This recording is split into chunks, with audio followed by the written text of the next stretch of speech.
Welcome back to Priority Traffic Podcast, where we provide actionable advice, tools, and tips to help you become the best version of yourself that you can be.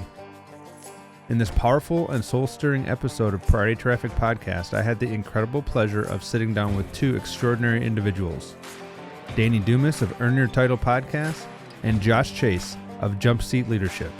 Together, we embarked on an awe-inspiring conversation about spirituality, its profound significance in our lives, and how to harness its power and navigate both our personal journeys and the challenging landscapes of the fire service.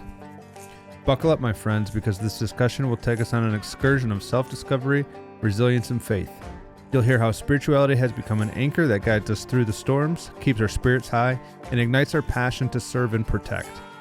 So, grab a cup of coffee, settle in, and join us as we dive into the heart and soul of spirituality in the fire service.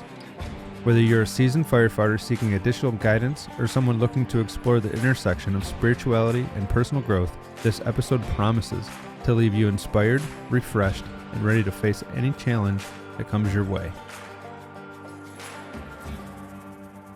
Hey everybody, welcome back to Priority Traffic Podcast. Got quite the episode today. I have two of my good buddies here, Dumas and Josh Chase. We're going to sit down this morning and have a conversation about spirituality in the fire service. Good morning, gentlemen. Good morning. How are you? Josh, can you hear me? Yeah, I can hear you. Okay, cool. Very good.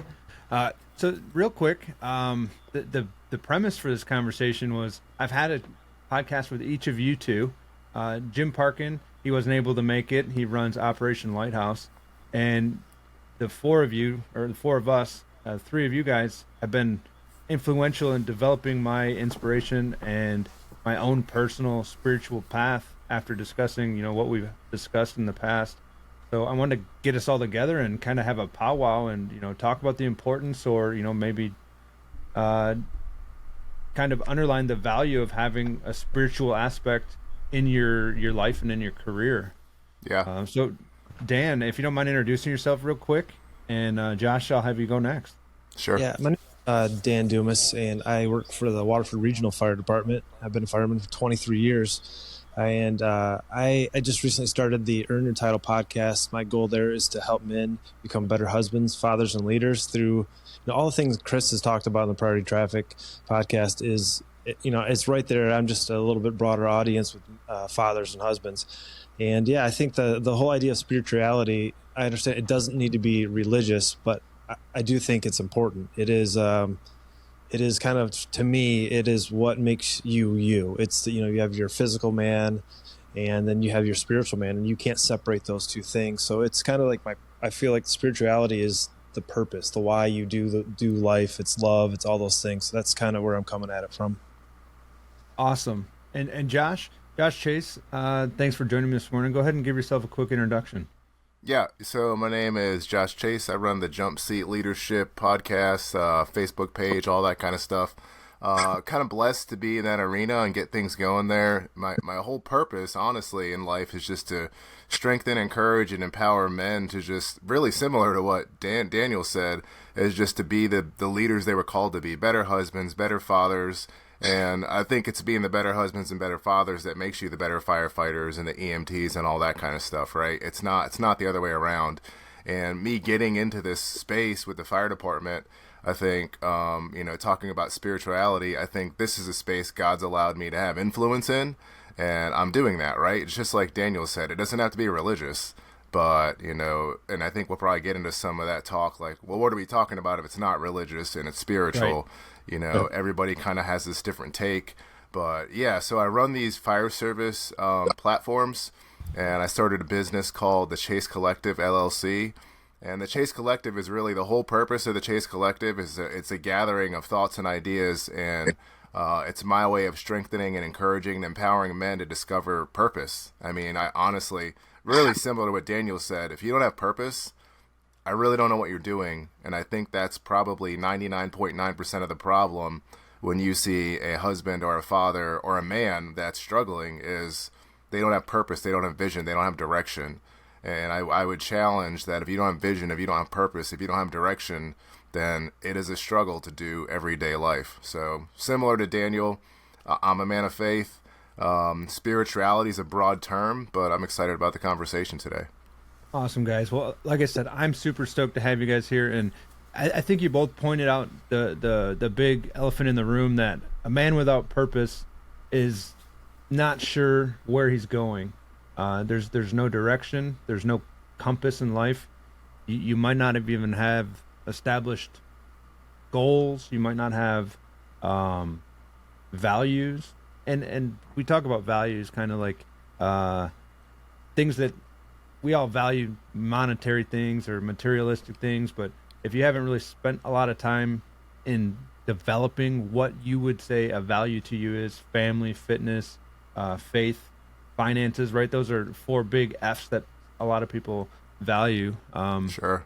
But I think taking the time to establish what those are to you is really important. And again, spirituality, it means a lot of things to a lot of people. And I think that's a really good place for us to start, is maybe developing a working definition of that for the context of our conversation.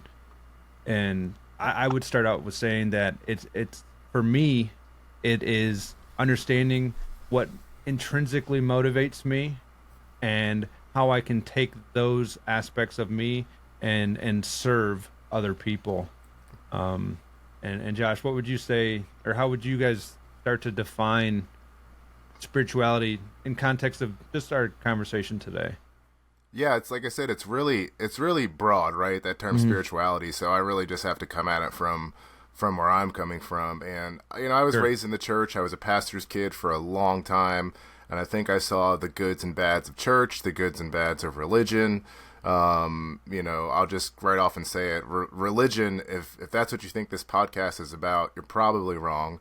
And I have a relationship with God. I'm a man of faith, but I don't consider myself very religious, right? There are things that I do that people would say like, oh, that's religious or that's religion. I don't even tell people. I'll give you an example. By definition, I think most people would call me a Christian, but I don't even tell people I'm a Christian anymore. Not because I'm embarrassed to have a relationship with God. It's because as soon as I tell people I'm a Christian or they ask me, they put me in a box of what they believe a Christian is, how they should act, what they should do, and the behaviors that they should have. Mm-hmm. So I have no problem with the fact that I have a relationship with God. So when people ask me if I'm a Christian, I kind of get excited in the sense where I'm like, well, this is going to open up a whole conversation and probably a whole realm of things that you don't even know about. Right. Because I do have behaviors where if you looked at me, you're like, well, that guy's not a Christian. He just dropped an F-bomb because he dropped a hammer on his foot. Well, there are probably a lot of people that would drop an F-bomb if they drop a hammer on their foot, or, just simple things, right? But you're going to put me in a box. And I've started to figure out through life and through things that I've been through in the fire department, in marriage, and being a father, the military, my faith does not fit in a box, and God was never designed to fit in a box. I'll just come right out and say it when, religion made its, appearance. If you do look at the Bible, it's in there. Jesus came and said, I'm not into this whole religion thing. I'm about relationship. People are supposed to have a relationship. Like spirituality, I believe, is about a relationship with a God, my God, being Jesus, so everybody has their own idea, own opinion. And this isn't one of those things where I'm telling you what to believe, but right. Religion is religion. I mean, you could consider jiu-jitsu religion. You could be religious about anything. You could consider the fire department its own religion, depending on how you act and, worship the things in the fire department. But like I said, for me, I have a relationship with a God in heaven. And wherever it goes from there, I'm trying to figure this whole thing out still. Like I wouldn't stand up on a Sunday and they probably kick me out in church. I do attend church every Sunday, but I think some of the thoughts and ideas that I would have, would be more popular amongst the husbands and fathers that I work with than the church congregation that I attend. So that's kind of my take, and I'm sure we're going to discuss some of this, but yeah. Yeah, man. How about you, Dan? Yeah, to me, the spirituality part is the I would separate that from religion. Religion to me is a set of beliefs based on, what you've read or thought or believe or have faith in. And the spirituality part for me is the who I am as a person. And whether you believe in God or not, you could be a complete atheist, right down the line. There's nothing out there. I don't think anybody truly believes that if you have ever said, I love something. It's the unknown, the unseeable part of humanity.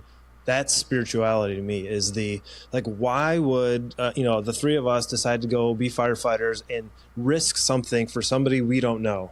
That's spirituality. That is Right. your desire that's inside your heart that you can't see it, you can't smell it, you can't taste it, but it is real. Like the desire, especially if you have kids. If you have kids, there's a spirituality, your connection to them, that's spiritual to me. That's kind of how I see spirituality. It's the unknown. Like why do I get up and do something for my kids that doesn't benefit me at all? Like it just Right. Why am I doing all these things? It's because I love them. Well, how do you explain love? I don't know. That's spirituality. It's the unknown side of humanity that we do all these things. We're driven and we're, that's spirituality. It's the unknown side of why we do what we do, when we do it. And I think when you guys talked about purpose, if you don't have purpose in your life, then your spirituality is lost. It's not directed. It's just, it's a feeling. And I think you see this a lot when people are hurting or have been hurt by other people, and their relationship with, their parents goes bad. That really affects them. And I think the part that it affects is their spirituality. It's that unknown. And, people have to go to counseling and get medicated to try to fix that. And I think that maybe is a little bit bigger than just that, because it's this unknown side of humanity. That's kind of how my take on spirituality. Nice. And I think I agree with both of you that it's believing in a higher power, or believing that there's more to life than currently what is existing, or just, as it appears, right? There's something inside us that calls us. It's a force that pulls us to do certain things, and sometimes we don't even cultivate that, where we're in a space of, we're kind of lost. We're kind of mulling around in life. We're not really taking action or making deliberate or intentional decisions that lead us somewhere. And that leads me to purpose, right? Like when it comes to being a firefighter or a first responder, what are we talking about when we say having purpose? Dan, what would you say is purpose? And how does somebody kind of come upon that? I can speak to my own like, I don't know, the way I started. I think Sure. when you're a younger man, you want to do something important. Like nobody as a 5-year-old says, I want to be name a boring job, a data analyst. No one Right. says that, right? They say, I want to be an astronaut. I want to be this. I want to be that. And so you start off with, you want to be a person of purpose, and you don't even know why, but I think it's ingrained in people that they want to make a difference, whatever that looks like. They want to make a difference. And then when you get into the fire service, as you get a little bit older, I want a cool job.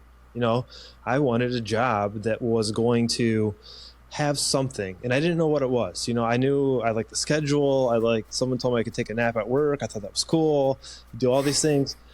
Those are all benefits. And then as I get all that, I realized that there has to be something more than just this, than just the day-to-day of the job. And I think to me, that's the purpose. Like, I feel like it was my purpose to become a firefighter. I think God gave me that, put that in my heart. And therefore I need to. If I'm going to be the complete man that I want to be, I have to be fulfilling my purpose. And for me, I believe that was to become a firefighter. Now, if I was supposed to have become a pastor or an accountant and I was firefighting, I'm failing. I'm not going to be succeeding in my purpose, because that's not what was in me. And I think sometimes we see that. Sometimes I work with guys, man, I think you should have been a cop because you're a jerk. I'm just joking. But but they're failing their purpose. That's purpose for me is there's something inside me you're supposed to do. You're supposed to walk towards that. And when you do, life is good. And when you don't, life is not as good. Yeah. Yeah. So that when you are on track in your purpose, life becomes much less chaotic, and it seems to fall into place. Every step, every evolution works out. But when we get off path, uh, it gets chaotic. And I think Josh and I had that same discussion where you're on the right track when it's going well, and it might have its ups and downs, but you know for certain you're off path when things are just falling apart and you can't get it together. Josh, what would you say is your experience with the word, or the concept of having or finding purpose? Yeah, so I like the direction Daniel's taken with it, because it's not a it's not a belief system, right? Like you don't have to have, oh, atheist, whatever. Like, purpose is purpose, and I think that's the important thing to see here is if you don't have it, it's going to be a problem. It's a good point. Like, if you're in the fire department and your whole sole purpose in life is to be a cop, you are failing, right? And you probably won't be fulfilled. I do think everybody here is created for something. Everybody was supposed to do something. I don't know what that is for everybody, and I like helping people figure out what that is and discover that. But yeah, it's not so much this relationship as it is. I love the fact that when he talked about spirituality, Daniel, you mentioned like it's this like longing, like what am I doing here? Like there's obviously this battle, there's this fight between the physical and the spiritual. You can't really ignore it, and if you do, you can't ignore it. I mean, you can ignore it your whole life, but you'll always be wondering. And I think that is the biggest thing, is so people don't explore that space, right?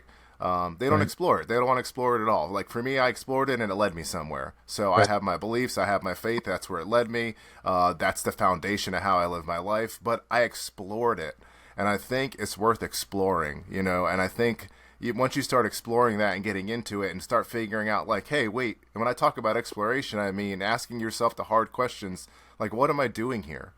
Like, what am I doing here? So I'll give you an example. Like, I'm in the fire department. I've been in the fire department 18 years. I was in the military before that. I believe since a young age, I've been called to a life of service. So service, right? I knew I was called to service. I didn't know what it looked like. There are so many ways that you can do service in this world. I chose the military. I chose the fire department. Within the fire department, I said, man, this is not all I'm called to do. It's not just the fire department for me. There's something else out here. So it nagged me.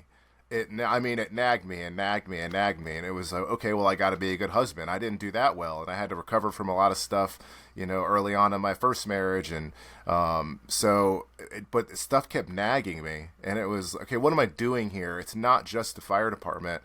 And, talking about purpose, it was like, well, I'm surrounded by guys. I'm surrounded, traditionally the fire department is a male-dominated industry. Mm-hmm. There was a point in my life where I'd been through so much as a guy and done some of it really well that I thought, man, I really feel called to men. I feel like my purpose is to actually strengthen and encourage and empower men to find theirs. Well, lo and behold, I work in a male-dominated industry. Okay. So I'm looking around like, well, this is perfect. So while I get to serve the public and there's purpose there, I also found a purpose within that, which for me is great, because I'm not going to stay in the fire department until I'm 65 years old, right? Like, I'm not called to do that, and I know that. So when I retire in 7 years, 10 years, 15 years, whenever, I still have that purpose to keep me driven. And I think that is the important part, man. If you don't, man, it's so important. And I think the hard thing is we get so busy, we don't even explore it. And I think, I don't want to say I got lucky, because I don't think it was luck. I think I made some good choices after making really bad choices. Sure. Every now and then we do get lucky, but luck does favor the prepared. I love that saying because it's true. But I went through some bad stuff, and decided to make some good choices. And like you said, Chris, it does go two ways. You're walking the path and you're like, things are getting better. But I've walked my path, and there is this physical and spiritual battle happening where I do believe in good and evil. And I do believe that evil does not want you to discover your purpose. And I do believe that evil will do everything to stand in your way of you discovering your purpose. And I do believe that you have to be aggressive. You can't be a passive male that sits back and just says, I'm just here living my life, and my wife's just living her life, and my kids are just living their life. If you're a man, if you're a husband, if you're a father, and you're leading your family and you have no purpose, no vision, no direction, then your family has no vision, no purpose, no direction. That's how leadership works. So if you're going nowhere as a leader, your family is going nowhere with you. And I don't want to take my family nowhere. I want to take my family where they're called to go. I want to take my wife into her purpose. I want to take my kids into their purpose. I at least want to get them to the point where, well, dad's explored this area. He's made some decisions. His life has turned out pretty well. The bad decisions he's made, he's recovered from, or he's owned them. You know what? I want to do what he's doing. And I just want to be the leader that my wife and kids need me to be. My wife and kids want me to be. And I hope that people see that. I'm not out here, living a show. He's that old movie, The Truman Show, where everybody can see him. Yeah, right. I'm not doing that, right? I'm just doing life, and I hope I'm setting an example. And I was telling my guys the other day at work, like, people are watching, right? People don't think you're watching your home life. I'm going to go to work and claim to be an amazing leader when my family's at home falling apart. Like, look, leadership starts in the house for me. That may not be for everybody, but if my house is in shambles and I go to work and I expect you to follow me, I can't lead my own wife and my own kids, but I'm asking you to follow me. You might do a task for me, but I don't think you'll really follow me. You'll follow me because I'm your boss, and that's not what I want. But yeah, I mean, that's kind of my take on the whole purpose thing. And man, we'll probably say it 100 times on here. Lack of purpose. I mean, if you're listening to this and you're like, man, this is already resonating with me, I tell you, there are 3 guys on this podcast right here, and you could reach out to any 3 of them, and I can guarantee you we'd be willing to at least help you get going in the right direction, because it's so important to just start to explore it at least. I think, Josh, it's important that it's a struggle, and I think there is. Yeah. You can see it at the base level when we talk about fitness. Working out is not easy. It's easy because your physical man doesn't want to do that. I think your spirit is what makes you do that, because your spirit is future driven. Like, when I'm hungry, there's nothing more I want to do than eat. And that's my physical human machine that's chemistry and, energy that wants to eat. And it's sending every signal, go eat. And it wants to eat, the ice cream, because it was genetically designed to be amazing. Right. Right. That's true. My spirit says, hey, Danny, I want you to be a healthy, vibrant person who, in my career, I want you to be able to go inside of a burning building, work at 90% of your max for 20 minutes. That's spiritual, right? That is, I'm thinking into the future, and I'm crushing back the desires of my physical man, and there's a conflict that's inside me. We can see it get bigger when you say, you're a happily married man, and you come across someone who is beautiful, who's not your wife, and is super flirtatious. And like, man, my physical man wants what I see. And that's natural, right? A man, right, sure. A woman. Women are attractive to men. Like, I think God designed it like that. But He did a good job. He did a good job, right? You pull that back and say, no, the spiritual man made a commitment to my wife forever. This is my wife forever, and I'm going to honor that. And I think that's the conflict, and that's the challenge of humanity, right? Is to take your spiritual man and this human, like, flesh machine that wants things, and to overcome that. And whatever one you feed, whatever one gets the most exercise. Oh, I just had that thought. So good. That's your power. That's where your power. It's the 2 wolves, right? Yeah. Whichever one you feed the most is the biggest. Well, it's the inner man, right? Like you said it. It's like, so people can argue all day. When you sit down in bed at night and you're by yourself, who are you talking to?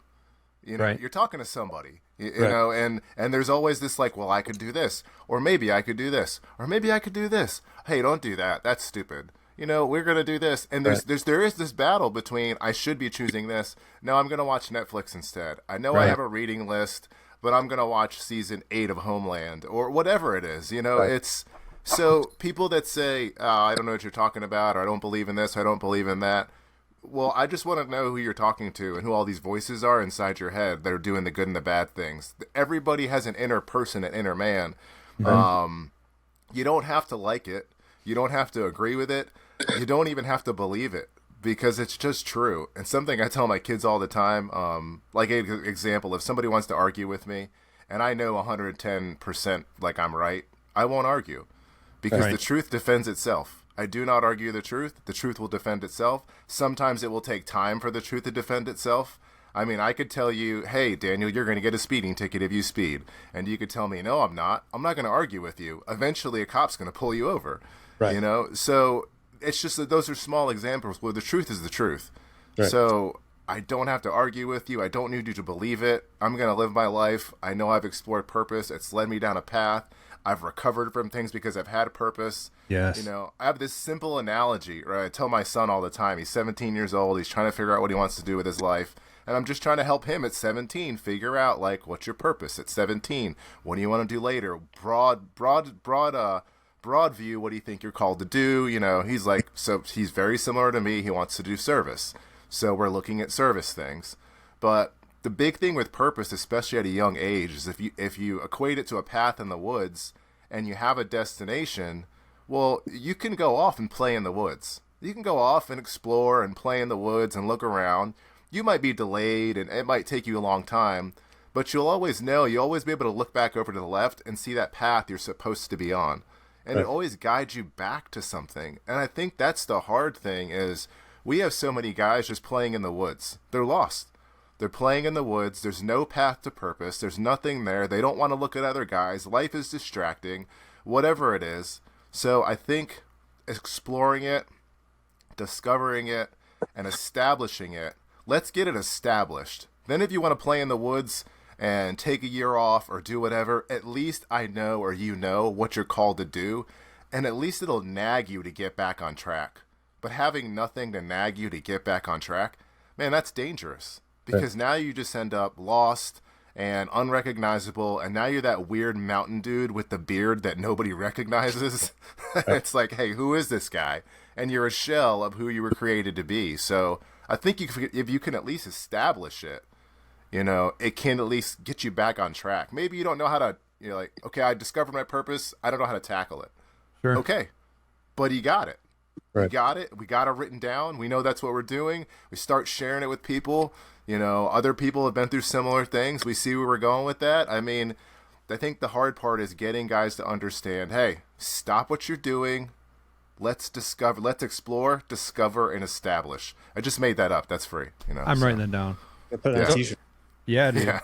So, I mean, so a couple things. We talked about, I believe this, and I think it's a common consensus among the three of us, is that we all have this higher version of ourselves, this future version of ourselves that exists, that if we get everything done well, that we know we need to do, like if we hit our fitness, if we hit our nutrition, if we sleep, if we're taking care of the people in our lives, right, that higher version of ourself exists. And I think that's kind of what you were alluding to, Dan, with that future version of yourself that exists. And I think that's really important to develop and understand. And I think that's individual. And then another thing is, you know, when we're discovering our purpose, Josh, you were pointing out you want to be a firefighter who has purpose, a father who has purpose, a husband who has purpose. I think it's really important when we do this work to identify the roles that we actually play in our lives and maybe even prioritize them. Like my top 5 roles are husband, father, athlete, firefighter, and fisherman, right? And there might be more, but now you've got at least 5 targets. And to come back to, you know, playing in the woods or, you know, the dartboard on the wall. Without a dartboard, you're just throwing darts at the wall, and you don't know if you're hitting the target or not.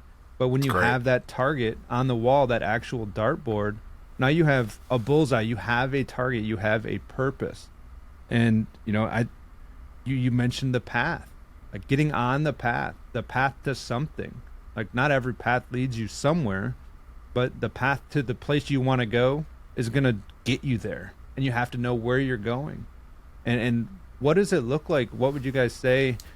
Like, where does somebody start when they want to start discovering purpose? Like, okay, I know that purpose exists, but what next?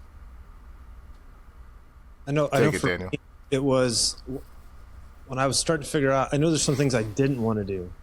That kind of stuck in my head. There's some things in my life that I don't want to do. And then, you know, from it, you know, we can use the job of a firefighter because it's we understand that. It was I don't want to wear a suit and tie to work. You know, not that wasn't my purpose, but I know that was leading me towards, okay, cool, let's take off anything that works in the office. I know I didn't want to do the same thing every day. Oh, cool, that takes away, you know, whatever this is. And then it gradually got me to the point where all right, these are things I want to do. Now, how could that serve a purpose? And that led me towards being a firefighter and a paramedic. And I think that the actually putting thought into your life, it's amazing. And I go through seasons of that where I don't have any purpose. I know, like, I'm in it, right? The kids are going to school and practice, and there's no purpose for any of it, because I haven't gone back and go, well, today, this week, what's my purpose? Because I'm sure you guys will all agree, your purpose today is not what it was 10 years ago. I'm at the tail end of my career. I'm at 23 years, and I don't know how much more I have in the fire service, but I know there's something beyond that. So now I have to start looking, what do I not want to do?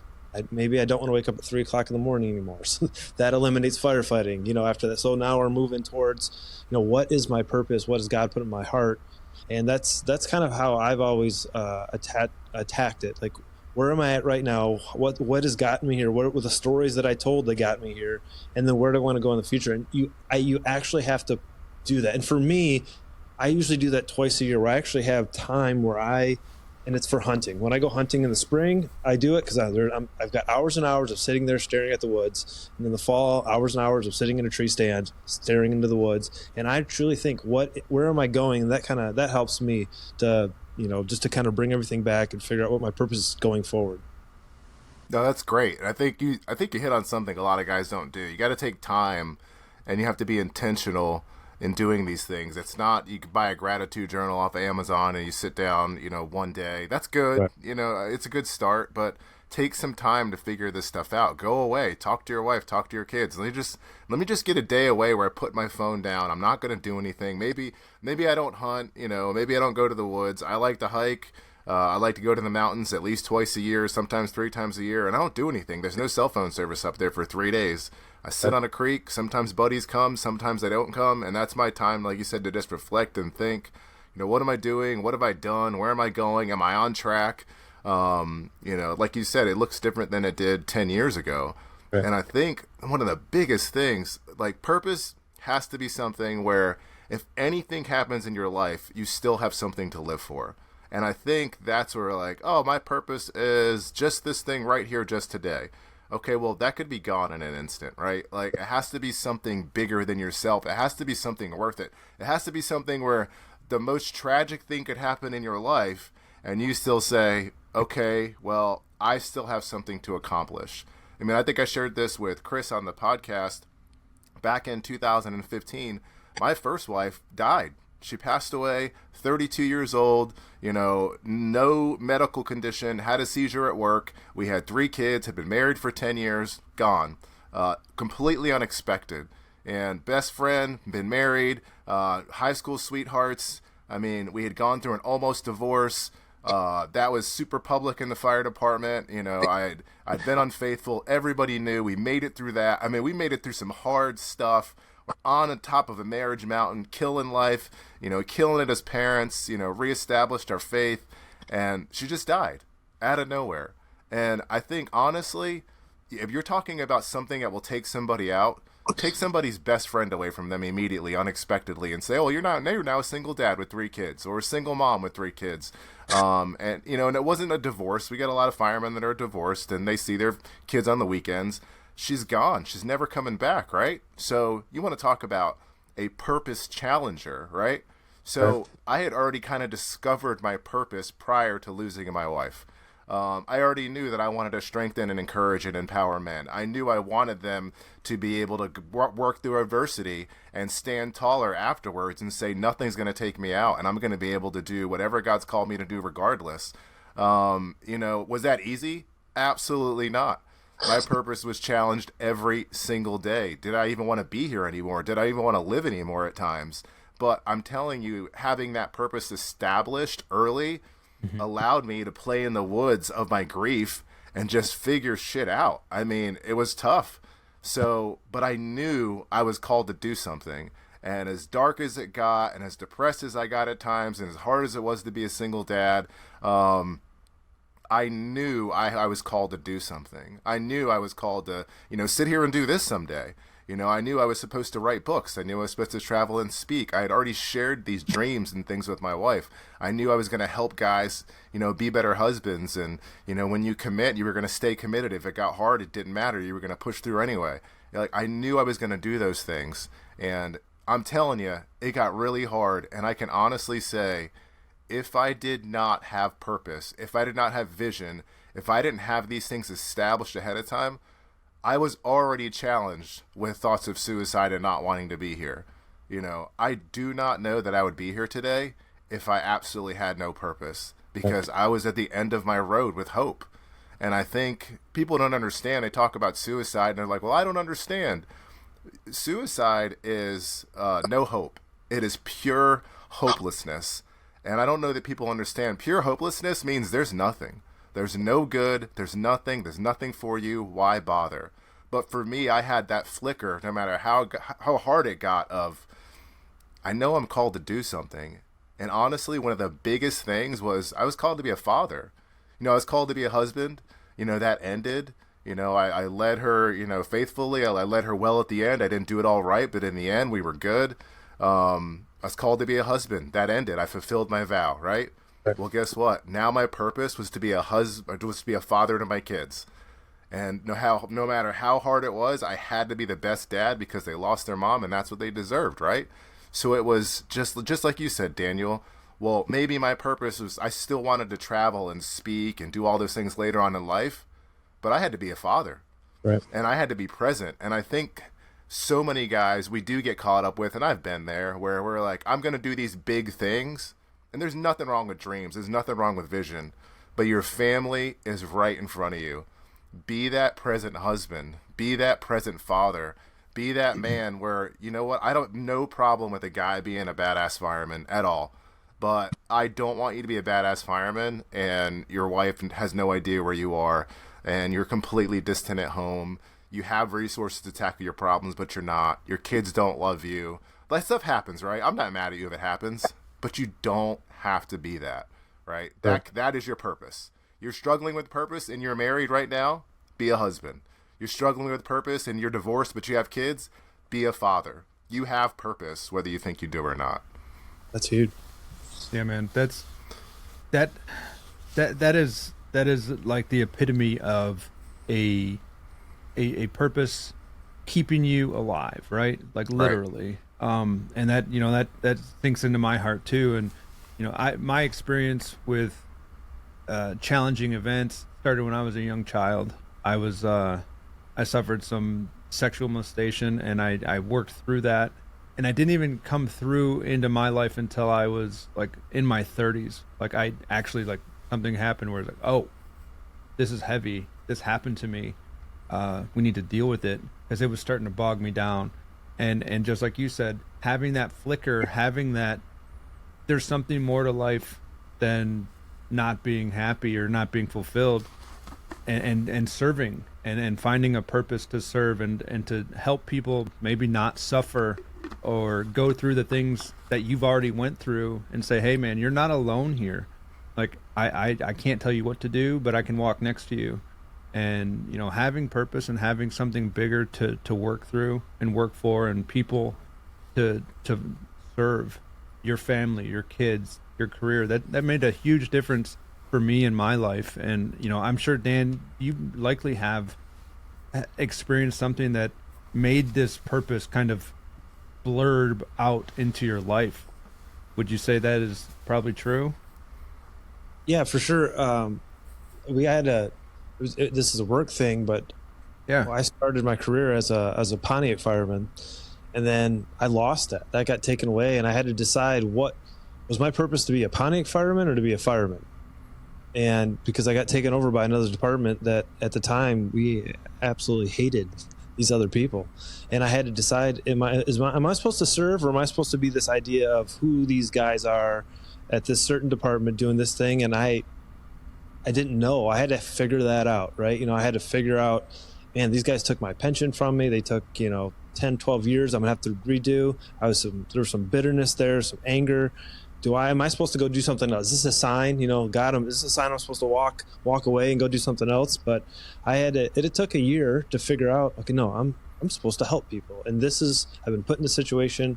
Now I've got a whole nother group of guys to, influence and to talk to and to learn to love. And Yeah, it's always hard, but if you know it, if you know your purpose, and sometimes it gets blurry, Mm-hmm.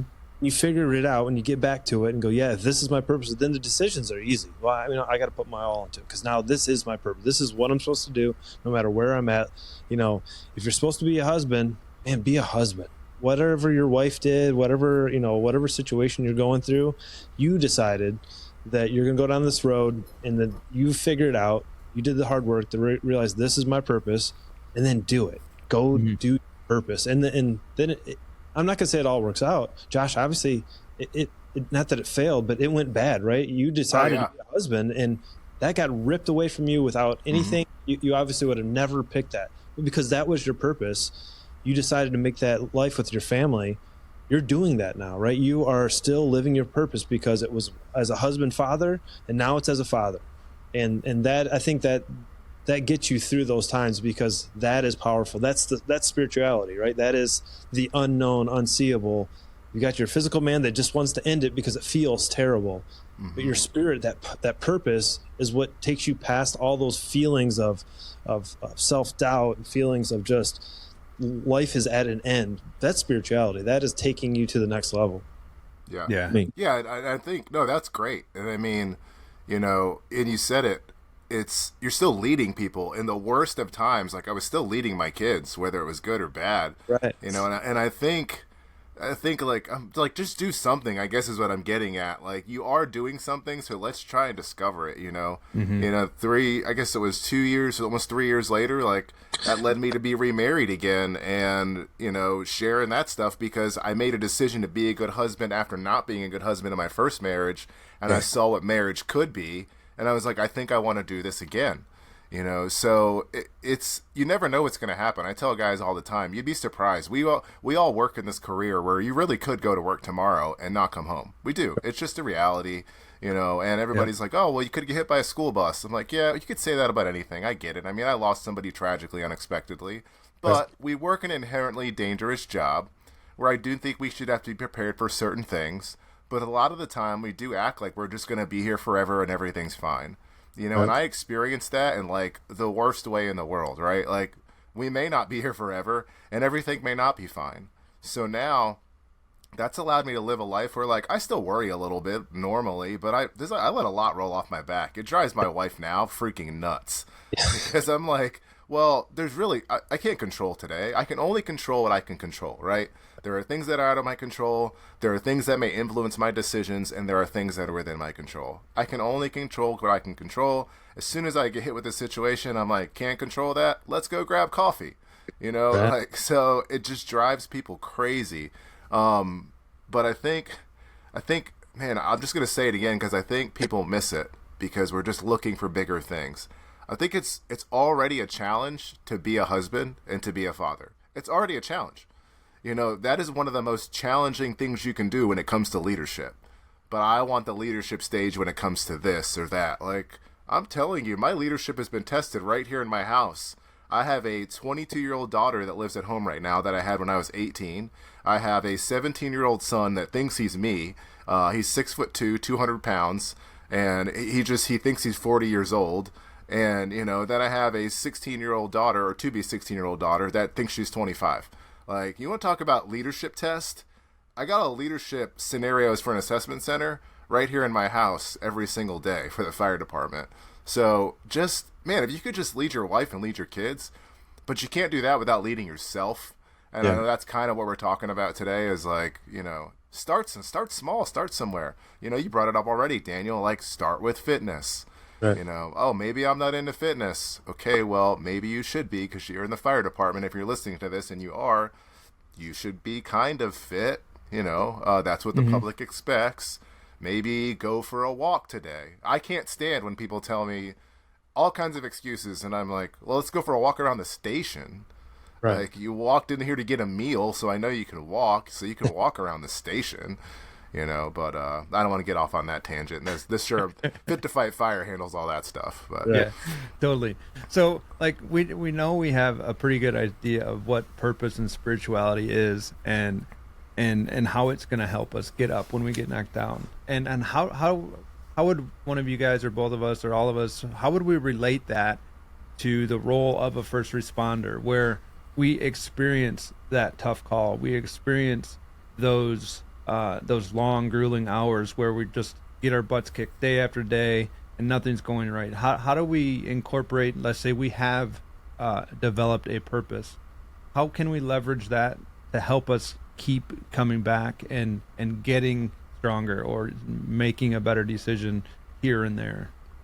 Yeah, I got to take on that. When you're doing things that are hard, they're probably hard because they're worth doing. Mm-hmm. And to me, that's how you could, it's worth doing these things, and it's exhausting. And the reason is because it's supposed to be. Like, I've never done anything really, really easy that was very rewarding. Like I like riding roller coasters. That's fun, but I don't put any effort. I just had to get to Cedar Point, right? It's not a huge rewarding thing in my life. It's exciting and it's fun, but it's not rewarding. I've done some races that were 24 hours, and at the end, I was very rewarded, and that was extremely hard. I was physically exhausted. I slept for 15 hours, and I was sore the next day, could barely walk. All that was okay because it was rewarding. It was purpose driven. I put a lot of time and effort into it, and I think sometimes we think when we're struggling, when things are hard, that we failed. Like if you go see if you go on a dead baby call and it's affecting you, it's because it was big. Like another little human life died in front of you, and that is going to affect you. And you didn't fail because, man, I've got these feelings. And like for me, I didn't realize that when I have stress responses, I grind my teeth. Like I wake up in the morning, my mouth hurts. I didn't realize I was doing that, and I had these these feelings and these frustrations. And initially I'm like, man, I've failed. I'm a tough fireman, and this is affecting me. No, it's not. It was a big deal. I was serving my purpose, and I got injured doing it, right? It was something that affected me, and it's not a failure. It's what's supposed to happen because it's hard. Things that are hard will affect you, and they're difficult and they're challenging. And the reason is because they're worth it. There's a group of individuals like us that are supposed to be out in the world trying to make a difference. Sometimes we do, sometimes we don't, and sometimes we get absolutely physically and mentally destroyed, and that's okay. We have to fix it. I don't want you to stay that way. I don't want you to stay broken. I want you to go talk to a counselor, get on medication, do those things. But the reason the bad things happen is because it's important, and it was hard, and that is like the definition of your purpose. Your purpose shouldn't be easy. Like it's just every single day is amazing. Now life should be better, but doesn't mean it's going to be easy. I think it's like you can see that in marriage. A good marriage is a little bit of effort every day. You have to tell my wife I love her. She looks pretty, speak her love languages, which might not be mine. I have to do that. It's work. Why is it work? Because it's worth doing. It's worth doing because it's important. Yeah. No, that's good. I love the fact that you said, because a lot of people don't talk about it like this. You're talking about, going to the dead baby call and seeing that, and you're like, I went to work and I got injured. That's an injury. Absolutely. That is a mental, injury, if you will, and people, if I don't walk away from work with a broken ankle or something that puts me on modified duty, they don't consider that an injury. But if you're doing this job for any amount of time, you're eventually going to see something that you don't want to see. But you are right. I think there is a group of people that are called to do this, and it is hard, but it is rewarding. Right. I mean, now I've started to share some more with my wife, like what I go through over the past couple of years, which has helped our communication, what I've seen. So for her, she's like, oh man, you're seeing this and you're doing this. And I'm like, well, there's nobody else out there. Like, I feel called to do this. Right. So like, I can't walk away from it right now. Like, if it was affecting me to the point where I needed to walk away, absolutely, I think it's time to walk away. And I would like to say that if you're at a point in your career where you're done and you're done, it's okay to walk away. Right. But don't do that without getting help. Definitely get some help. If this is a career you want to do for 20, 30, 40 years, I waited later on in my career to actually get help and get counseling. And I was just talking to my wife yesterday. I said, man, what if I would have actually started counseling at the beginning of my career, knowing that I was going to encounter all these things? Same thing with the military. I said, here I am 18 years in, 6 years in the military, a deployment under my belt. I have so many things that I've seen, so many things that I didn't want to see. My empathy tank is probably at a 0.5 out of 10.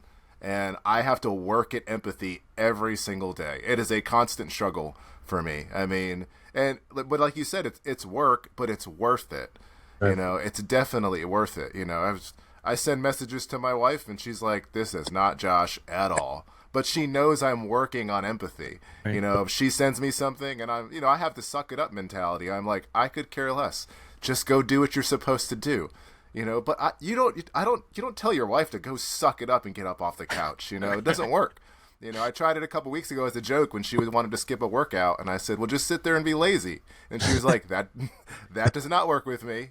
You know, and I was smiling and obviously joking, and I was like, okay, I just figured I'd try it out. And, you know, I tried it and it failed. So we don't do that anymore. But no, I love that you said mental injury because it's a real thing, right? And you got to get some help. You got to get some help. And I think it doesn't matter. And I don't have it all figured out. Like, I'm over here like, hey, yeah, I'm a man of faith. I have purpose. I have all these things. I have some things figured out. But it doesn't mean I have my entire life figured out. And I love the fact that you said it can be easier, but it doesn't mean it's easy. Yeah. You know, I'm not going to work tomorrow expecting it to be easy. In fact, for me, if I just expect it's going to be a terrible day, it actually makes my day easier. You know, so I don't know if that's a good mentality or not. We'll figure it out. But. Yeah. And Josh, you made a really good point. The other day, it's a couple days ago, but I saw this meme or, you know, one of those things on the social media. It says, hey, congratulations. You just got hired as a police officer. The first thing you need to do is hire a therapist. Like, oh yeah. And that mentality, like maybe a couple years ago or, you know, at some point somebody says, oh, that's weak, right? That's weakness. It's like, well, actually, if you pay attention to the statistics, we could probably all benefit from being preventative, being proactive. And having a therapist has nothing to do with weakness.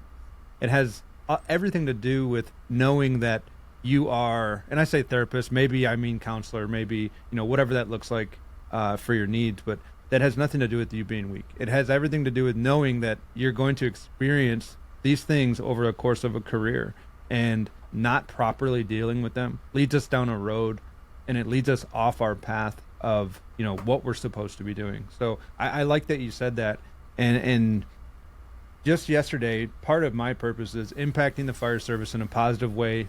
No matter what I do, that's my goal, right?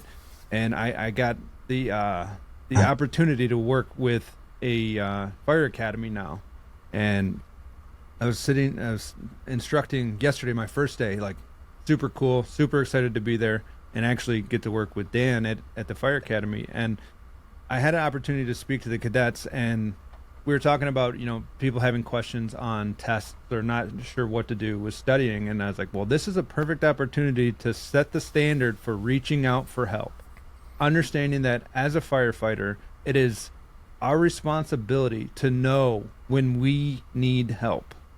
Like when things are getting rough. And I was using the context of studying for tests as this key example, where if you're not sure what to do or how to study, or it's getting overwhelming and you're falling behind, reach out to a friend. You have peers. You're not alone. Reach out to a counselor. There's plenty at the school, right? And it's that same concept to current firefighters or people who are getting buried in trauma or are struggling with PTSD, right? Like, reach out before it gets to the point where you are like, the water's up here, right? Josh, we talked about that.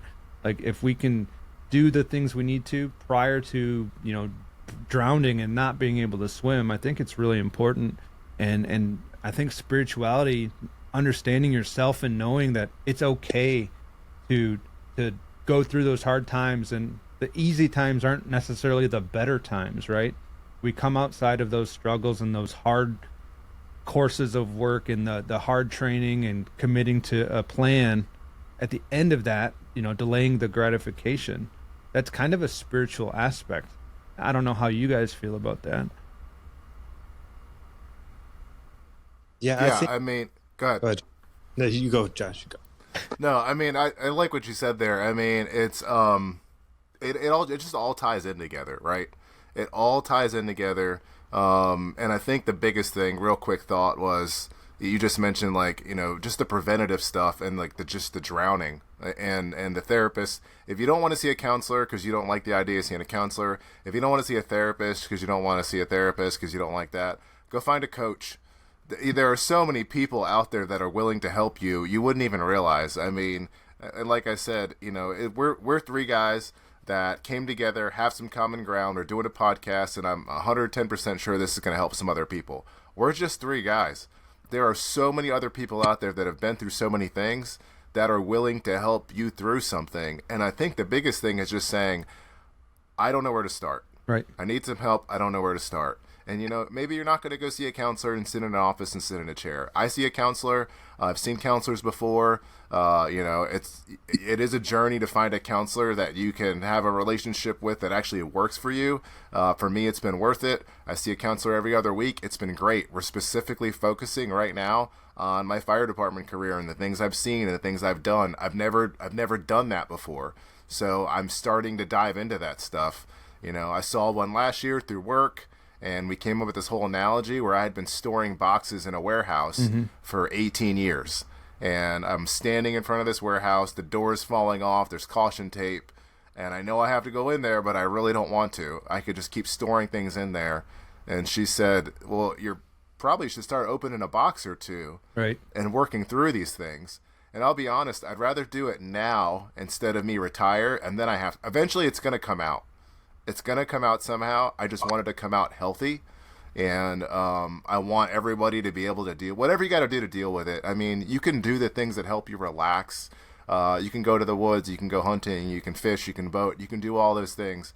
But you're not dealing with the things you need to deal with. See a counselor, see a therapist. If you don't like the idea of those two things, see a coach. Go find somebody that's going to help you. Right. Honestly, you might just need to talk it out and tell a story. I mean, I've sat and talked with guys, and I haven't said a word. And it's just, they just said whatever they had to say. And they're like, man, I feel so much better. Thanks. I'm like, well, I didn't do anything. Yeah. I did. I listened. But they just needed to get it out. So I think, and if you're one of those guys and you're listening to this and you're like, I don't struggle with that stuff. I don't know why. I don't struggle. I've done pretty good. I got a pretty good marriage. My kids love me. Everything's great in my life. If you're that guy, because they are out there, maybe you're the guy that's supposed to be helping the guys that do need help. I mean, I've run into guys that are like, everything's great. I'm like, cool. Why don't you start spending time with that guy? Because his life is terrible right now. Right. And for them, it's like, well, my life's good. Okay, well, he needs some help. It's not going to bring you down. Let's at least see if this whole thing works. We used fitness earlier. So if I want to work out and I want to get better at something, and I know I want to deadlift 500 pounds, and I'm stationed with a guy who can deadlift 700 pounds, and I would probably go to him for advice. It just seems logical. Right. So I don't know why we don't do that. I mean, pride's always a thing that we talk about amongst guys. I just think, honestly, some guys, especially now, they want help. They just don't know how to ask for it. So I think stuff like this, us making it available, hey, we see you, we hear you, we've been there, we are here, and we are removing the excuses. There are no more excuses. A lot, I get the stigma and all that stuff in the fire department, and I don't think it's ever going to completely go away. That's fine. But we are removing the excuses of, well, I don't have any help. There is help, and there are resources, and there are people, and there are organizations. If at this point, honestly, if you are not getting help, I would venture to say it's because you don't want help. And if you don't want help, nobody can help you. But yeah, that's all I have to say about that. Yeah, and I think, at least where I work, we're always doing group counseling. We call it talking around, we sit on bench. We have these 3 benches that have been there for, I don't know, they're probably 80 years old. We sit on the benches, we have a fire, we talk about it. That's group counseling. And sometimes that's all you need. You guys, what you do, what you see, we learn some tactics and strategies. I would do this different. We get into, man, dude, I was messed up. Dude, I grabbed that guy's arms and his skin came off my hands. I was messed up. And that might be enough. But realize that, some of the guys you're talking to are not capable of helping you get what you need. But you are getting group counseling. That's what that is. Sitting around, talking about what happened, rehashing it, maybe taking some of the boxes out of the warehouse. That made me feel weird. That smelled bad. All those things, that can be good. If that's not enough, go get professional help, because the other guy you're talking to is, he's not a professional. He's not good at what you need. But we do this already in the fire service. We all talk about, or maybe not, we don't say it as counseling, but that's what it is. When you're sitting around Yeah. talking about what you saw, what you did, guys are bringing up past stories and go, yeah, that was messed up. We do this all the time. Sometimes we need to get a professional to help us do that. It's not enough. So if you have bad thoughts, or you're not sleeping, or you eating too much, you're not eating enough, or all these things, go get what you're already doing. Go get professional help. Go do that. It's really, really important. Yeah, dude. I think you hit the nail on the head, Dan.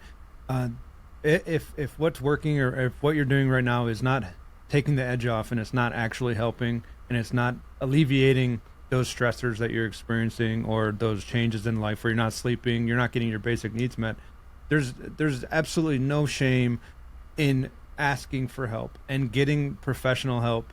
There's resources everywhere. There's guys like us who are willing to help direct you. Like, we're not professional therapists or counselors, but we can guide you in the right direction. We can tell you what's worked for us, and kind of help you. So I think that is huge, and I appreciate you bringing that up.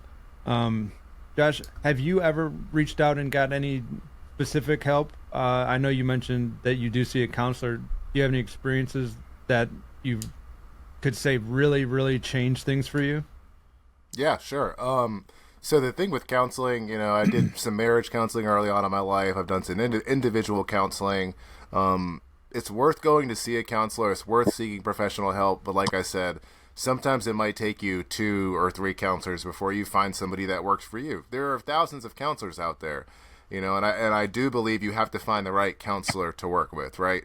One of the biggest things for me is I think firemen are particularly good at coping mechanisms, healthy, unhealthy, whatever you want to do. And I believe in coping mechanisms, right? I try and eat right. I work out. I've been in jiu-jitsu for the past 8 years. Like, if I don't do that 2-3 days a week, like, I am off. So, there's healthy coping, there's non-healthy coping. I'm not even going to get into the non-healthy coping. Everybody knows what they are. Right. Everybody has their vices. If you're doing it, it's not helping you, right? This is not me telling you what to do or what to not do. There's a big difference between having a drink to take the edge off and drinking the handle of Jim Beam. I'll just throw that out there. But with the whole counselors thing, I sat in a class probably about a year ago, because now we have a peer support team at work, and we do a lot of the group counseling like Dan just talked about, where you're just sitting around, you're like, dude, that was jacked up, right? Right. But now we have a peer team that's official, and we were sitting, going through our official training and getting our credentials, and the counselor that was running the class, professional counselor, mentioned that you could plateau. Like, you would get to a point where your coping mechanisms, and you're talking and you're doing your group counseling and all those things, and you get to a point where now you're living basically like if you're working on a car. Now it's running. Now you can drive it around town. It's inspected. It's got its registration, but it's just running now. Right. And you're excited because the car is running and you're driving it around town. You're taking it to the grocery store, but you're not taking this thing on a trip because it wouldn't make it. And when she started talking about plateauing, and then I got to give my buddy credit for that analogy. That is not mine. The whole car thing. Yeah. And he happens to be a counselor. But anyway, so the car's running, and I realized through that, oh man, like my coping mechanisms and the little bit of counseling I had done, I finally got to a healthy point where now I could work on more stuff. Like, there was so much going on in my life where I had grief from losing my first wife. I had a military deployment I hadn't worked through. I had, all this time in the fire department, all these things I had seen. I had the years of a single dad where, I was a zombie some days where I don't even remember. My kids would tell me stories and I'm like, I didn't even know that happened. I was here but not here. All these things. And I'd finally got to a stable point where I was just enjoying life, but I knew I should be working. And when I heard that plateau, I was like, I have got to get some professional help. Like, the group counseling wasn't doing it. The being honest and sharing with my wife, I started doing that a lot more, talking to friends, being open, being honest.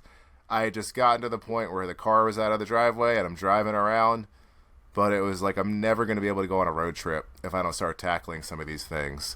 So I did. I went back through finding counselors again. I'll talk to this person. I'll talk to that person, and one of the biggest things is I believe in accountability, right? If I don't tell somebody I'm going to do it, man, I'm not going to do it. If I speak it out loud and tell somebody, then I know they're going to ask me. And for me, my wife is great for accountability. I have male accountability in my life too. But my wife is great. If I look at her and say, I'm going to see a counselor, she will literally not let me live it down. But she knows I'm telling her because I want her to come back to me and say, you literally told me a month you were going to go see somebody, and I have not seen it on the calendar. And anybody knows that if you're over 40 and married, you probably have a shared calendar. And if it's not on the calendar, it's not happening. I didn't put something on the calendar the other day, and I was like, I like to keep you guessing. She was like, put it on the calendar. It's not funny. But so I plateaued, right? And then I finally got to go see somebody. But I've had good experiences with the counselors. I've had terrible experiences with counselors. So if you know somebody that's seeing a good counselor, recommend. We have a family counselor that we use. That my wife went to see somebody. Was there a bird in your house? A bee just. Okay, yeah. Yeah. I was like, wow, he's got birds in there loose. That was giant. Yeah. So yeah, if you know of a counselor that's good, like I said, we have a good family counselor, so we recommend. We always joke and say she probably drives a Maserati now because I sent everybody to this lady, right? She's a good communicator. She's great with my kids. My wife's been seeing her for a little while. Like, I believe in counseling. I believe in therapy. Yeah, me too. My family's really close. We share a lot together. We talk a lot together. But there are some things that I want my kids to have a safe place. They can go talk to somebody that they trust. Maybe that they'll help them process through a thought, and then they'll come back and talk to me or my wife, I believe in it. I like it. I don't think it's the end-all, be-all. I don't think the goal is to be in counseling forever either. If you've been seeing the same therapist for the past 15 years, you guys have become friends, and now you're just hanging out. Like, I would question if they're helping you or not, but that's none of my business. I feel like I'm Kermit drinking tea right now. Everybody knows that meme. Yeah, for sure. I mean, there's a lot to be said for putting your ego aside and going to talk to a professional. And I think there's a lot of misunderstandings when you say go talk to a professional. You're not going and sitting down, and this person's not just telling you what to do and what's wrong with you and that you're broken and that you're screwed up. They're just going to let you talk, and they're going to ask you good questions. They have a set of skills that allows them to draw what you're thinking and feeling and going through out, and they help you process things through your own admission and through your own talking. It's not really all about them telling you what to do or giving their opinion, and they often don't give opinion, right? So I think there's something to be said for understanding what therapy looks like for you and not being afraid to dig into it. And then go ahead, Dan. I was gonna say, I think and there can be two different sometimes, and we need someone to help us get back to not sick. Right. Yep. We can get That's good. Right. We get to not sick. And that might be one individual. That might be your licensed therapist that, hey man, the dead baby call, it made me feel these things. And now I'm back to zero. I was at negative 10. I'm back to zero. And then there's people in your life who can take you to 100. Right. Like I have a friend, she's a licensed clinical therapist and she's also a life coach. She does way more life coaching. She says, I enjoy taking people from zero, from not sick, not broken, not all these things, to where they truly want to be. And I think that's one thing that excites probably all three of us is that we have seen that there is, in the fire service, there's mental health problem. I buried a friend, TJ hung himself, and it kills me that I couldn't do anything to help him. I was at the house 2 days before it happened. Like, that is so sad that I couldn't get him back to zero. And we think a lot about that. But the exciting thing is for us is there's more than zero, right? There's the next level. And reaching out to coaches like Josh and Chris, like those guys can help you, like maybe say, I'm fine. Like I feel like my mental health in my fire service has been pretty good. I haven't had any major, like just stuck for years and years. I've had some moments that I need to recover from. And there's been men in my life, coaches, that took me from 0 to now I'm at 15, now I'm at 20, now I'm at 100. And that's exciting. And you could call it counseling, but it's coaching, whatever you want. It's somebody else that's reading the label, right? You can't read the label from inside the jar. They're saying, hey, holding you accountable. Your wife's holding you accountable, Josh. That's moving you to, from 0 to wherever it is, or from 100 to 200. That's exciting to me. Like that's where I get really fired up that, man, there's guys that we work with that have the potential. I believe if you're a firefighter, you have the potential to do great things because you've already got so much life experience. You have such a great outlook on life. You understand the fragility of death and life and all that can happen at a moment's notice. Man, you've got the mental ability to do great things, better than what you ever thought possible. And that's what excites me, is that and that might be 2, 3, 4 different people. The person that got you from 0 to 100 may not be the person that takes you from 100 to 200 because they're not there yet. Dude. Yeah, I love that you said that. 0 to not sick. That's great. I mean, because it's not always, this person's going to fix me. Like, sometimes it's establishing, well, we have some things we need to work on.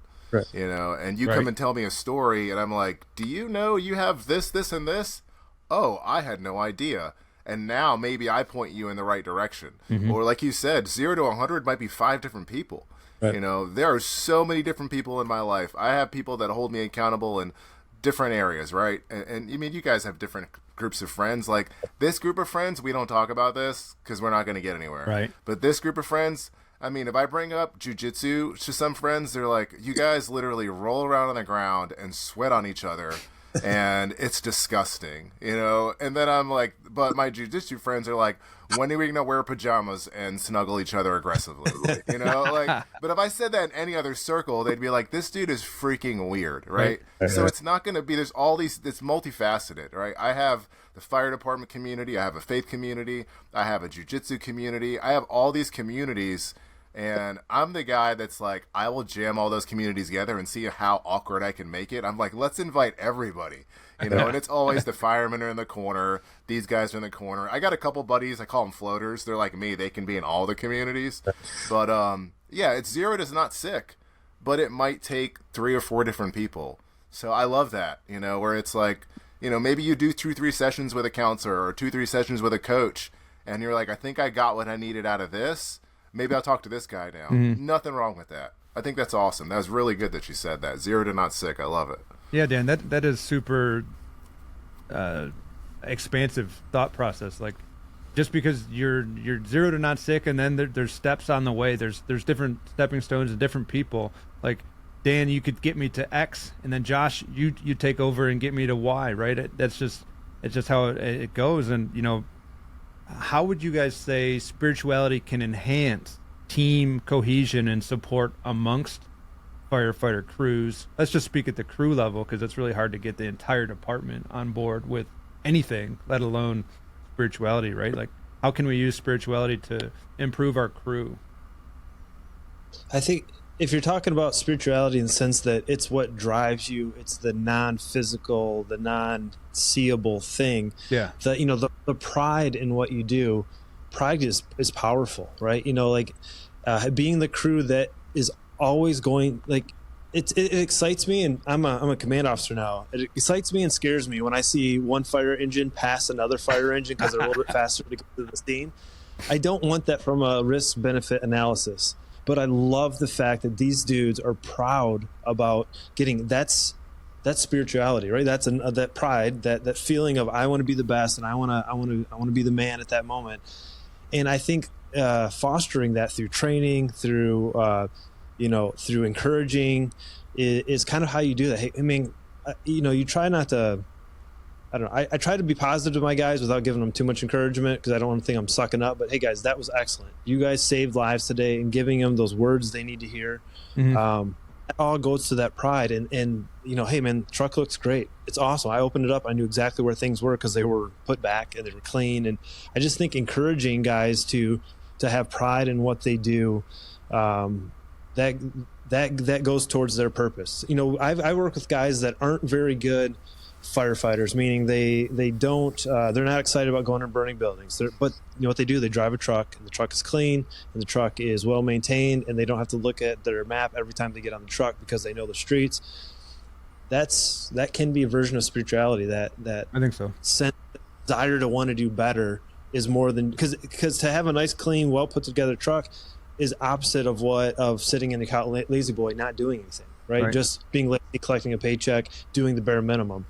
That to me is part of spirituality, of that feeling of pride and wanting to do more. And I think you just got to encourage that. And if you're a leader, if you're an officer, you've got to promote that and let them know that that is a good thing. If guys want to train and it's not something you want to do, go get involved with it. Whether you think it's the dumbest thing you've ever heard, some new technique they just learned on Facebook and YouTube, man, let's go try it. Let's go do it. And you can build up the guys, their desire to do more, to have, a purpose outside of just coming to work, collecting the paycheck, and having a bad attitude.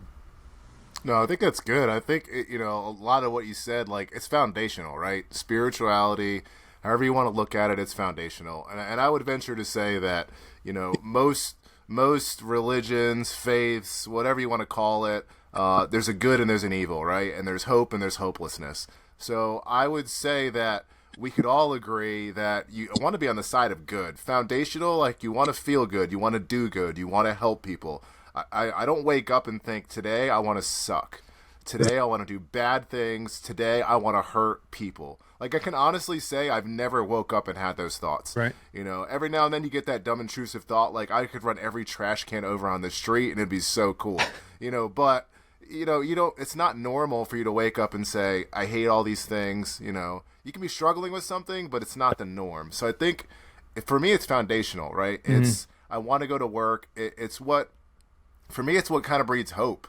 Like, I always joke and say, like, I have a lot of favorite 4-letter words that I use, but the main word is hope. Like, hope is such a big word, and I think when you're talking about the spiritual aspect of things, it breeds hope, and I am a hope guy. Like, I am one of those people, I'm like, yeah, it's not over. Fight's not over. Right. That is my mentality. That is how I live my life.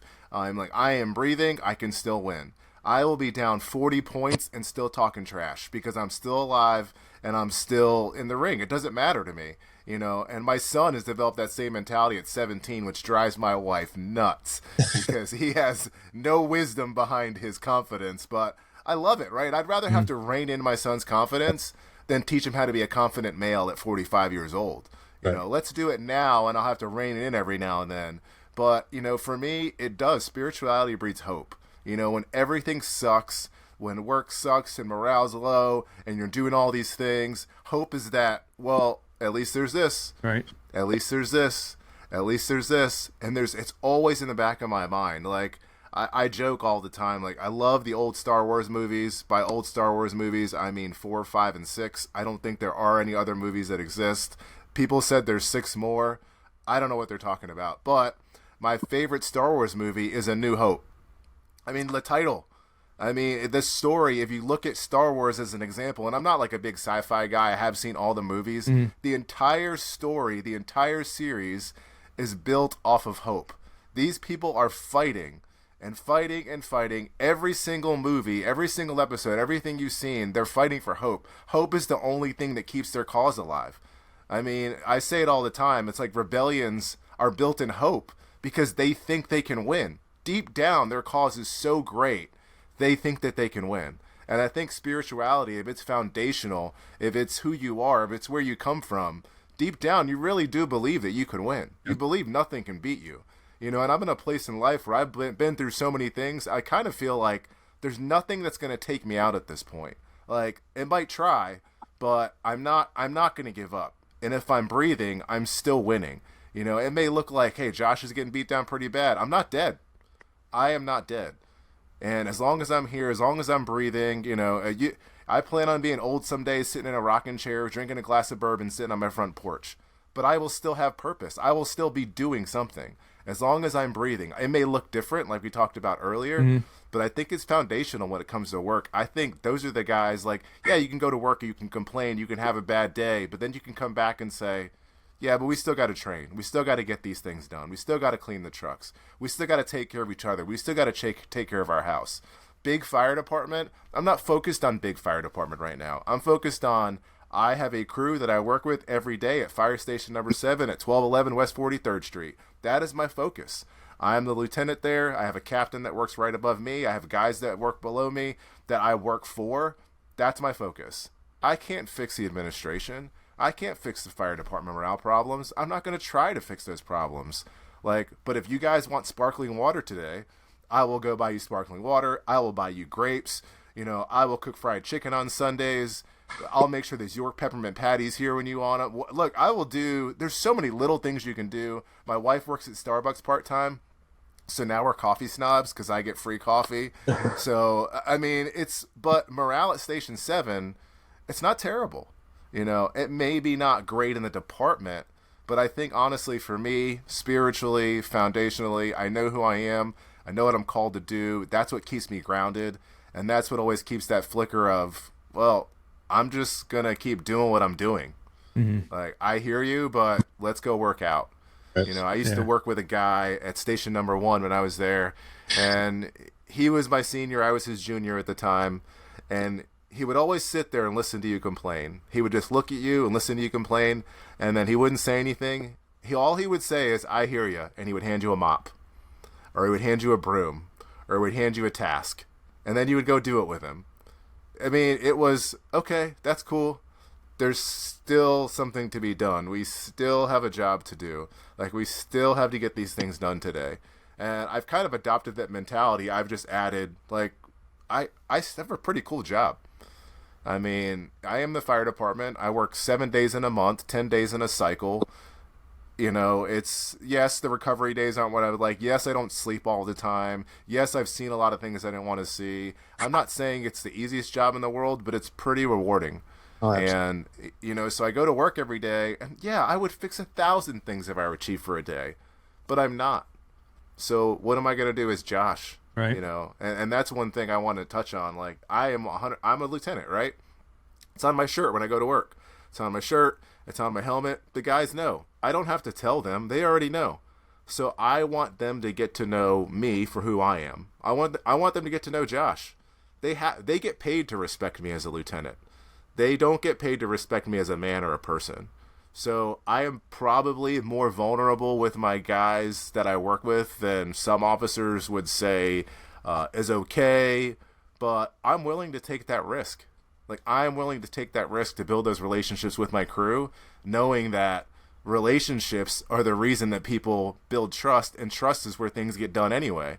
Like, it's expected that I would do what this guy tells me to do if he's my boss. But if we trust each other, it's not just expected. I don't want to let that guy down. Mm-hmm. That's the kind of crew that I want to have. I want them to be able to count on me and me to be able to count on them. So if you're listening to this and you're a fireman, or you don't have to be an officer, let people see who you are. Start to talk to people. Build that hope in your house. Build that trust in your house. Maybe you're like, oh, spirituality, I'm not super spiritual. Hope doesn't have to be spiritual. Right. Hope can just be a good attitude. And like I said, for me, it's foundational. It is spiritual, but it doesn't have to be, because that's the argument, right? It's like, well, I'm not religious. I'm not spiritual. I don't believe in Buddha. I don't believe in God. I don't care about any of that stuff. You should still believe in purpose. Yeah. And hope still exists whether you like it or not. I mean, Star Wars is not a religious movie, as some people would tell you it is, because I'm sure they're weird. And, yeah, and they dress up, and, maybe it is a religion. I don't know. It's probably out there. But. So Dan, what would you say the importance of self-care is when somebody embarks on this spiritual journey? Yeah, so I don't think, it's the whole put the oxygen mask on yourself before everybody else. Mm. I think if you're going to make a difference in the world, you have to be okay. Mm. There's very few times where I've been extremely sick, throwing up, where I was a very helpful person out in the world. And I think that analogy of being sick is pretty powerful. Mm-hmm. I've got to be able to take care of myself. And I know for me, that means certain things: trying to get enough sleep, drink enough water, eat correctly, work out, have time by myself, have time with my family. That's all highly important before I can be a high functioning person that takes care of other people. If you're sick, it just doesn't happen. It's not in our nature to be able to have those higher level functions of kindness, empathy, if I am not at a base level of being okay. And I know that's something like my wife struggles with. I'm pretty good about taking care of myself because I like me, but my wife loves being a mother, and sometimes she puts all those other things ahead of herself. And I'll tell me, you need to go take a day off. Right. I need you to be the best wife you can be. In order that happen, leave, go away and become a good person, right? To be a rested person. She puts so much of herself out there that she doesn't have, she doesn't have herself. I don't know if that makes sense. She's giving away too much. And I think you have to start there. If you're not healthy mentally, physically, whatever, I think it's really, really hard to serve a higher purpose if you're not meeting your base needs. It just is not how humans are made. We can't function at a high level without a base level, and self-care is how you get that. You have to take care of yourself before you can take care of anybody else. Yeah, I think the saying goes, you can't pour or fill someone else's cup from an empty cup. Yep. Yeah. That's huge. So I think there's a lot to that. And you mentioned empathy and those higher order tasks that allow us to help people. And, earlier we talked about being that guy who maybe everything isn't bothering him, so he's got that bandwidth to help people. And I had a couple ideas that, maybe that for that individual, if you're listening out there and you're like, well, how do I start helping these people? You can increase your self-awareness. You can increase your social awareness skills and learn how to be empathetic, or start understanding what empathy looks like and trying to move through increasing your ability and your capacity for empathy. And then to help on that therapeutic level, right? Not therapist, but to help someone talk, and maybe that person learns how to be an active listener, right? Learn how to listen to someone and rather than just listening to respond, listening to understand and moving into that. Do you guys have any actionable takeaways on what someone can do to increase their spirituality, or like what questions they might ask themselves? I think we kind of just touched on it earlier. I would just, just repeat what I said earlier. Just explore, discover, and establish. I think you just got to start exploring. I think the questions probably look different for everybody because everybody's just in a different stage of life, And I was 18 and 19 and 20. When I was 18, I found out I was having a baby. Like, my mind was completely different than an 18-year-old who just graduated high school and was going to, a college for 4 years. So I think you have to figure out where you're at in life. Like, okay, what am I doing right now? So you have to I like the whole explore, discover, and establish. I like that a lot. I think you just got to start asking yourself questions. So I think that really is where it starts. I wish I had a list where I was like, hey, you should ask yourself these 15 things. And honestly, I could make a list. And everybody could go, I'll start asking myself these 15 things. But I do think the questions are different for everybody. Sure. So I think the exploration process is huge, right? It's, okay, what am I doing? Who do I reach out to? And I'm not an expert, right? I'm sharing from like where I'm at in life and where I've been. Something my wife is like, she's always tells me like, I'm so hesitant to talk about that because I'm not an expert. And I was like, people are done hearing from experts because there are no experts. People are done with hearing from the guy that says, this is what you need to do because this was what works. People are ready to hear from, this is who I am. I've made a ton of mistakes. This is what I've done right. This is what I've done wrong. This is what's working. Actually, I'm still in it right now. I'm fighting through a lot, and I want you to go on this journey with me, and we can figure it out together. To me, like when I hear that on a podcast, or I hear guys talking about that, I'm like, I'm in. Right. Like, we're going to do this together? Cool. Yeah, I like when somebody's a little bit further along than I am in a certain instance or situation because they can offer me advice. But to think, well, I haven't been through that enough or haven't done that enough, just start talking. I think, exploration is huge. So, I don't know, like I said, I'm really good at coming up with questions. I could come up with questions right now, but I think it'd be just a general set of questions. And I don't think that would be fair to say, hey guys, here are 10 questions. No, sure. I'd like you to start having that conversation with yourself. Like, where am I at in life right now? There's that little voice that talks back to you. It will tell you. Believe it or not. You don't believe me? Try it. Lay down tonight in bed and just try and be quiet. Immediately somebody will be like, hey bud, you going to sleep? Like, I mean, everybody's a little bit crazy. People that are not talking to themselves, those are the people that are crazy. But anyway. Hey, Dan, I think one of the questions that I like for me is like to figure out where I am right now, and then that always helps me go figure out where I'm going to go in the future. Is what was I thinking when I made that decision? Not why did I make that decision, but what was because I've never made a decision that I thought was bad. Right? Every decision is like when someone asks you, "How did you think you did on that test?" I think I got everyone right because I wouldn't have put down a wrong answer. right? But to get truly why I'm here, I had to go backwards. What was I thinking? Why did I make these decisions? But what caused me to make those decisions? Mm-hmm. And we do this in tactics.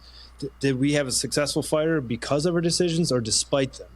And then we got to go back and figure out why did I make that decision? Was it good? Was it based on good data, good information, good, did I take the time? Did I have time? If I had the time, why didn't I take enough time?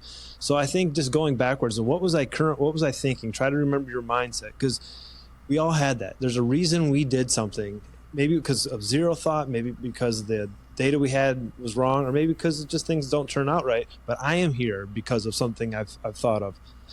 And if you continually succeed, then keep doing what you did, and that will get you to where you want to go. If you haven't, what, I have to have a better thought process. Maybe I need to get out of my own thought process and ask somebody else, hey, I'm thinking this, and this. What's your take? And I think that's powerful. That's powerful to realize that you might be able to go outside of yourself and get a little bit of help.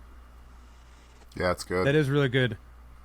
Well, guys, I think this has been an excellent conversation, and anybody who listens to this will find 1% value in it, if not more. I can't tell you how grateful I am to have people like you in my lives, and I consider both of you unofficially like mentor, friends, confidants, people that I can look up to and talk to. So I appreciate you guys making time to come on the show today. I know, Dan, you've got your Earn Your Title podcast. I think that is rocking, and I can't wait to see more. And Josh, I know you've got Jump Seat Leadership. You've got your books. You've got the Chase Collective. And for everybody out there, just jump on the social media, find these guys. They're here to help. We're all here to make a difference and be a positive impact on everybody's life. I'm Chris with Priority Traffic Podcast. Thanks again, Dan Dumas from Earn Your Title Podcast, and Josh Chase from Jump Seat Leadership. This has been a great conversation. I'll let you guys sign off, and thanks again for listening. It's been great. I appreciate you guys having me on, and like I said, good conversation. I hope it helps, and we'll just see where it goes. Great to meet you guys. Yeah, nice to meet you too. And if anybody needs help, man, reach out. I guarantee one of the three of us can at least hear you. So reach out. All right, everybody. You guys heard it first. Reach out. Thanks again, Chris, Priority Traffic Podcast, signing off. Have a great day. That's all for today's episode of Priority Traffic Podcast. I want to express my immense gratitude to Danny Dumas and Josh Chase for joining me on this inspiring journey and sharing the wisdom of their experiences. As we wrap up, let's remember that spirituality isn't just a concept. It's a powerful tool that can guide us through life's challenges and help us unlock our fullest potential. Take the insights and strategies we shared today and apply them to your life. Embrace the power of spirituality, let it fuel your resilience and compassion, and watch as it transforms your experience in the fire service and beyond. Remember, my friends, you're not alone. We're a community of high-performing firefighters united by the pursuit of personal excellence. Remember, my friends, you are not alone.